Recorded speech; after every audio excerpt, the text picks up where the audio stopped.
10 years ago, British royalty, Prince Charles and his wife Camilla visited the Caribbean and locals prostrated before them.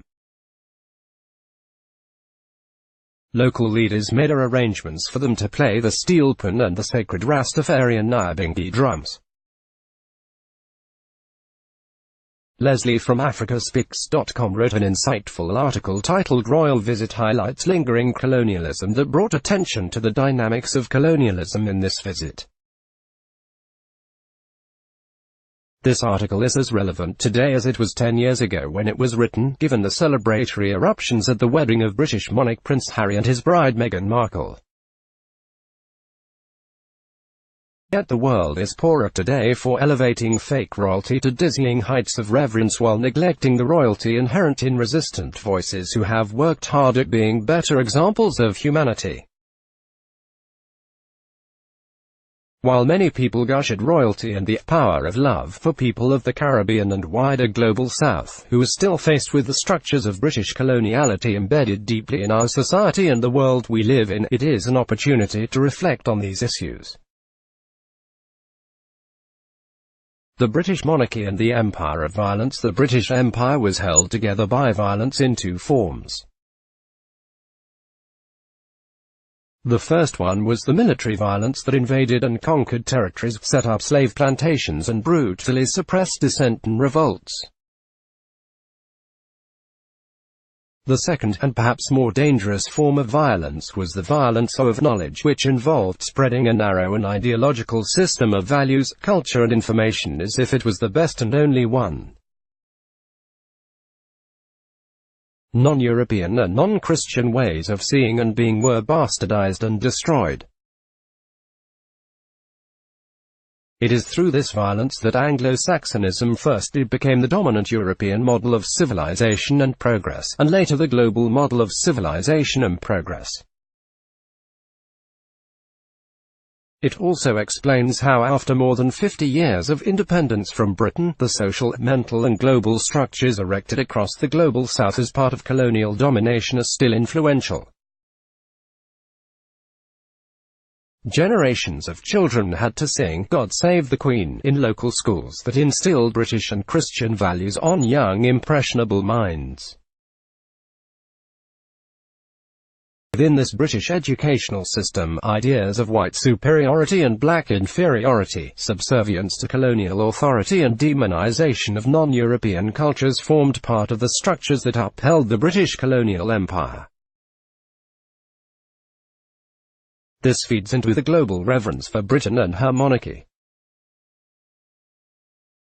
While many people have very romantic images of the British monarchy, it is a racist and violent institution that has presided over a reign of global brutality that far exceeds that of Adolf Hitler, Joseph Stalin and the Butcher of Concord, King Leopold II of Belgium. Britain dominated the trade and enslavement of Africans, and at the height of its empire had colonies across the globe, while boasting that the sun will never set on the British Empire.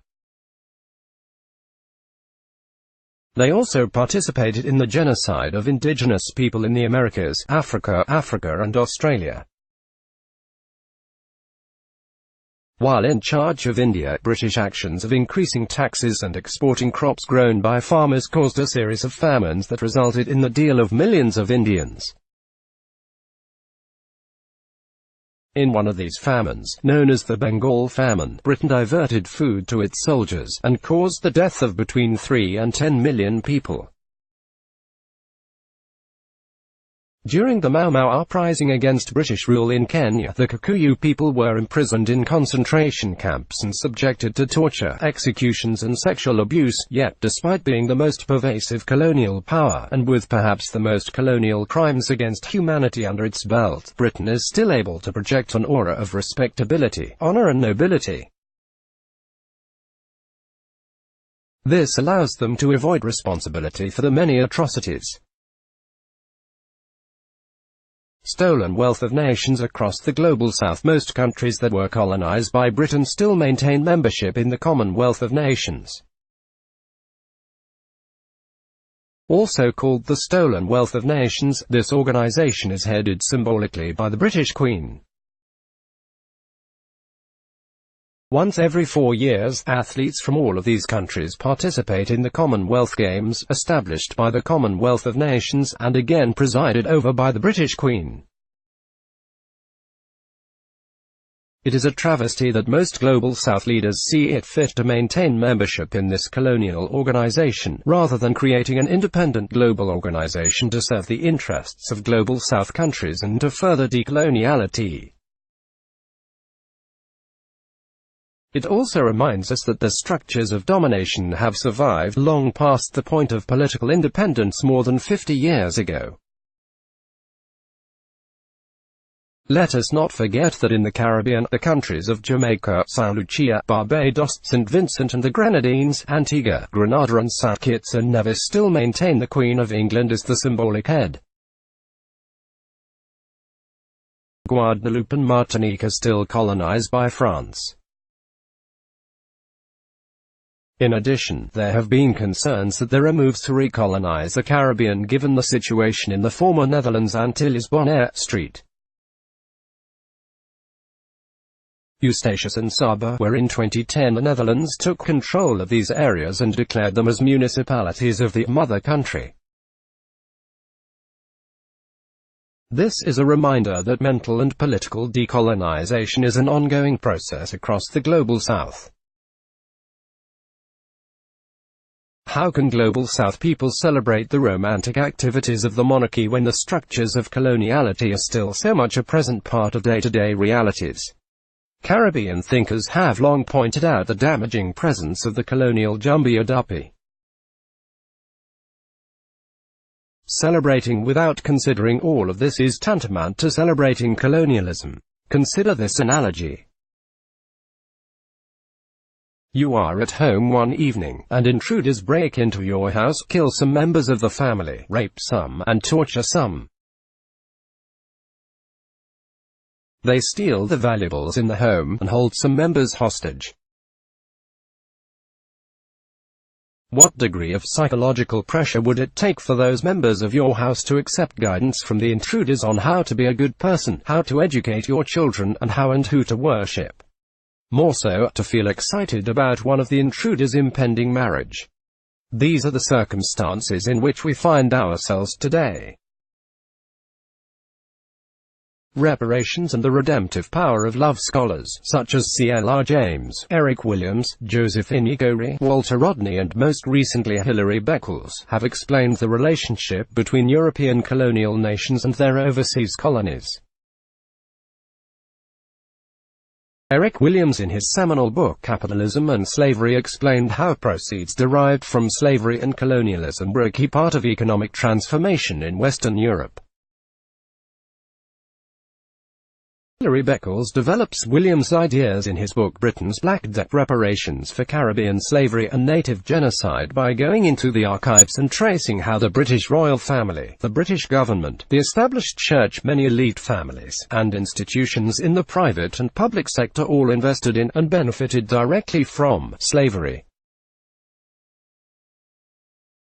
In lecture titled Britain's Perfect Caribbean Crime, Ignored Genocide, Faked Emancipation, Insincere Independence, and No Reparations, Professor Hilary Beckles explains how the 1934 Emancipation Act defined enslaved Africans as property and so paid slave owners £20 million for the loss of that property. This history forms part of CARICOM's demands for reparations from Britain, which so far has been met with silence, or in the case of the former UK Prime Minister James Cameron, a response suggesting that Caribbean leaders move on from this painful legacy. The royal wedding is in itself an urgent reminder of the need for reparations. The extravagant lifestyles of the monarchic family draw upon ill-gotten gains that have their roots in slavery. The opulent wedding ceremony was also no doubt connected to wealth that came from the subjugation of black and brown bodies during slavery and colonialism. How many of the diamonds, gold and other precious jewelry that adorn the Queen's crown and the bodies of British nobility were also questionably obtained during this period? How many crimes against humanity sanctioned by the monarchy have to be forgotten to celebrate this wedding? That the near-white Meghan Markle has a mixed mother does not change the relations of empire and privilege that is at the center of the wedding. In the wedding, the black preacher won widespread acclaim for a sermon about the redemptive power of love. Yet this was part of feel-goodism and illusions of a wedding of empire. Having a black preacher, a black musician, and a black gospel choir are all emotional trinkets that tug at heartstrings and thus distract people from seeing the relations of empire underneath the fairy tale love can conquer illusion that is the royal wedding. There is no redemptive power of love without first truth and justice. Will Prince Harry and his bride agitate for reparations and the return of stolen resources? Will they work to repair the damage done by British Empire? I think not. The wedding is also an opportunity for people to rethink the notions of royalty and monarchy. Why European monarchies who have presided over so many global crimes against humanity viewed with so much esteem and reverence? The fact that royalty is consistently portrayed in white or near-white bodies is psychologically damaging to all people, given the rampant racism and colorism that affects all countries and communities. Who will stand up and ask the brave question, what makes them royal? At best, the empire wedding of Harry and Meghan is a distraction away from the ongoing global struggles for justice happening across the world. What about the Chagos archipelago, where journalist John Pilger exposed how Britain managed to wheel and deal and steal an entire nation, evicting the inhabitants who were later prevented from returning? What about the Palestinian-Israel conflict, which Britain was complicit in starting? It is telling that global media, as well as media in the global south, often give more attention to the royal wedding than atrocities happening in Palestine. What of the illegal invasion of Iraq? Or Britain's role in the 2011 invasion of Libya and the murder of its leader? What of the Windrush generation, children of Caribbean migrants who were maliciously denied citizenship of a country they helped to build? The fairy tale royal wedding is part of the erasure of the memory of all those atrocities.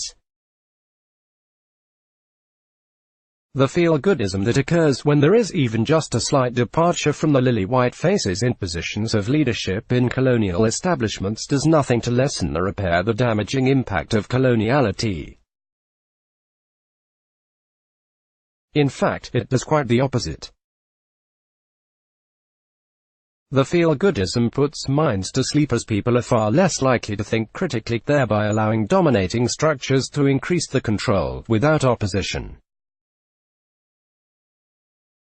This explains how Barack Obama, as a two-term president of the United States, was able to attract widespread global support, despite his drone strikes, increased military spending, increased financial support to Israel, and illegal invasion of Libya. Ty Salandi is a Caribbean sociologist and independent journalist at www.trinacenter.com. He can be reached at tsalandi7@gmail.com.